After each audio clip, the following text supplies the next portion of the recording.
qarax loo adeegsaday gaari nooca raaxada ah ayaa waxa uu ka dhacay degmada Halwadaag ee gobolka Banaadir. gaarigani laga soo buuxiyay waxyaalaha qarxa ayaa waxa uu gudaha u galay xarunta degmada Halwadaag ee gobolka Banaadir. qaraxani ayaa waxa uu sababay khasaare nafeed iyo burburka xaruntii degmada Halwadaag.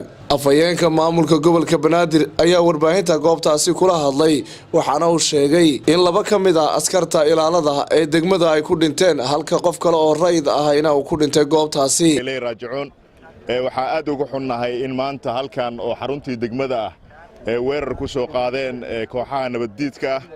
gaari lagu sheegay inuu ahaa Brada ayaa halkan rabay inuu markaa si xooga ku soo jiiro oo uu xaruntan gudaha u soo galo, laakiin nasiib wanaag ciidamadii ammaanka ee xaruntan ka shaqeynayay ayaa ka hortagay inay gaariga istaajiyaan. markaana gaariga wuu isqarxiyay. waxaa ku geeriyootay ilaa hadda inta la xaqiijiyay 3 askari oo ka mid ahaa kuwii iyagu isku dayay inay istaajiyaan gaarigaasi. gudoomiye ku-xigeenka amniga iyo siyaasadda ayaa isaguna ku dhaawacmay oo dhaawaciisa fudud yahay. meeshan waxaa ku yaala dugsi quraan. nasiib wanaag ardaydii oo markaa la fasaxay ayuu qaraxa dhacay. ilaahay ayaa ka badbaadiyay, ilaahay ayaana leh mahaddaasi.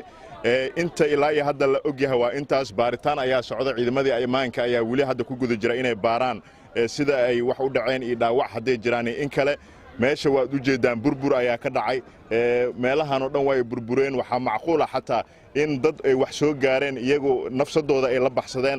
marka isbitaalada ayaa la aadi doonaa si loo ogaado xogta rasmiga ah sida ay wax u dhaceen. aad ay u mahadsantihiin. warar kale ayaa sheegaya in khasaaraha qaraxaasi uu sababay iyo dhimashaduba ay ka badan tahay intaasi. qaraxani ayaa ku soo aadaya xilli maalmihii la soo dhaafay magaalada Muqdisho laga dareemayo xasilooni iyo deganaansho.